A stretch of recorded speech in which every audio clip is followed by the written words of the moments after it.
Olá, meu nome é Kátia Dias, eu falo em nome da Cuidar Saúde Domiciliar e agradeço a oportunidade de falar com você através desse vídeo. Nosso objetivo hoje é falar um pouco sobre o PPS, a escala de performance paliativa.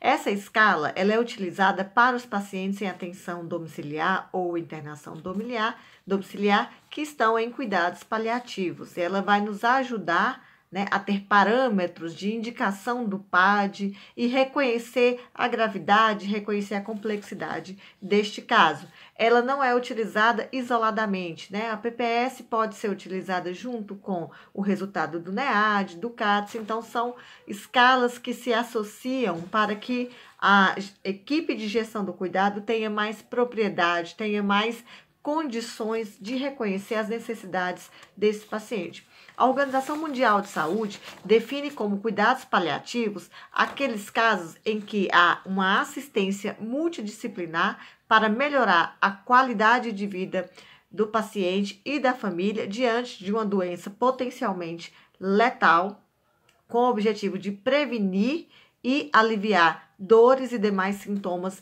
físicos, sociais, emocionais e espirituais. Então, é um paciente que está em uma condição de adoecimento, de uma doença que pode ser letal, mas que já saiu daquele período em que essa doença poderia ser curável, né? Então, algumas situações, por exemplo, um paciente pós-AVC, no período logo após o acidente vascular cerebral, ele tem um período de estabilização da doença, ainda não está em cuidado paliativo e, dependendo das sequelas, da condição de adoecimento, esse paciente vai entrar, então, em cuidados paliativos. Os critérios para eleger um paciente ao cuidado paliativo são, né, um ou mais critérios.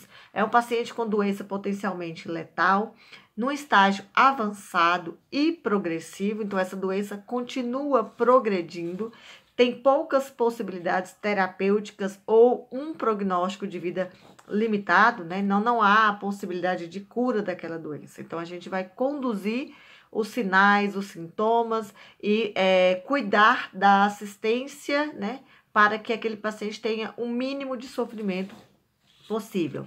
Então, é aquele paciente que também tem uma oscilação muito frequente de crises de necessidade, ou seja, ele agudiza os sinais e sintomas com frequência, com necessidades muito frequentes de adaptações terapêuticas na assistência. Então, esse é um paciente que pode ser eleito a cuidados paliativos, na atenção domiciliar, e aqueles pacientes cuja a doença potencialmente letal e com limitação de cura cause grande impacto social, né, nas condições, nas atividades diárias desse paciente e também grande impacto emocional para o paciente e para a família.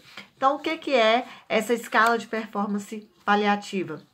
Né? É importante que, ao assistir esse vídeo, você disponha, né? Pegue a sua escala, quiser pausar um pouquinho, pegar a sua escala, que é essa que a gente encaminha no caso de pacientes que precisam, né, dessa avaliação. O PPS precisa ser avaliado tanto para admitir o paciente, quanto para continuar essa assistência. Então, o PPS precisa ser reavaliado mensalmente, porque ele vai dar parâmetros junto com o NEAD, junto com o CADS, para que a gente confirme ou altere o PAD, altere o plano de atenção domiciliar desse paciente. E como que funciona o PPS?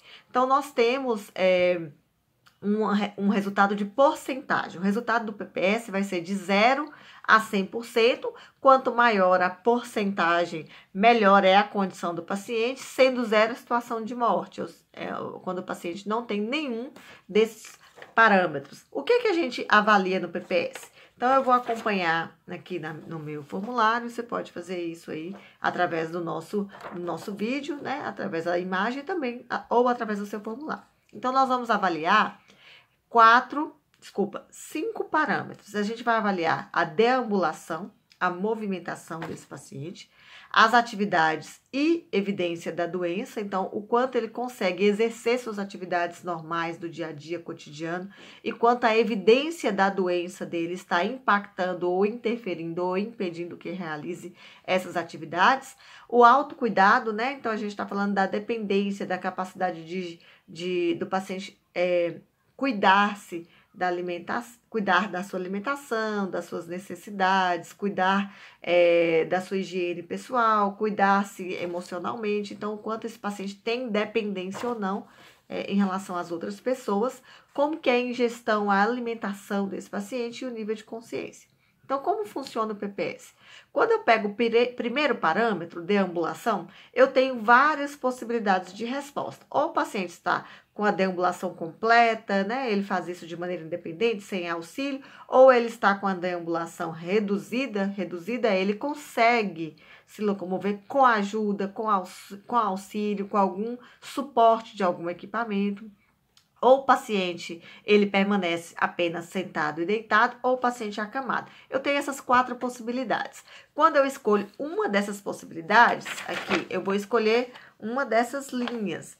Então, vocês percebam que ela repete, a resposta ela é repetida. Por quê? A gente vai escolher uma linha completa que mais se adeque às respostas do paciente, ou seja, quando eu escolho, por exemplo, o paciente com deambulação reduzida, tem 2 linhas que eu posso escolher. Então, o que vai fazer eu definir qual dessas linhas é mais apropriada serão as respostas dos parâmetros que seguem, né, nessa mesma linha. Então, digamos que eu escolhi aí a reduzida, que é 60% ou 50%.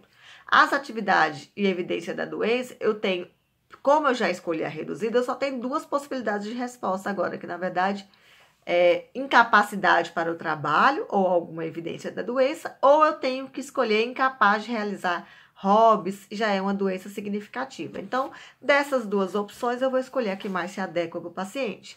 Em relação ao autocuidado, né, quando eu escolher uma dessas 2 opções, eu já completei ali a linha do paciente, tá? Mas eu posso ter outras situações em que ficariam aí duas linhas para eu escolher. O que é que eu estou querendo dizer? Se eu escolhi reduzida e já escolhi incapacidade de realizar hobbies e doença significativa, automaticamente é a linha 60% que já está escolhida para o paciente. Mas eu tenho outras situações em que eu tenho que ir até o último parâmetro para escolher. E o que significa o resultado desse PPS, né?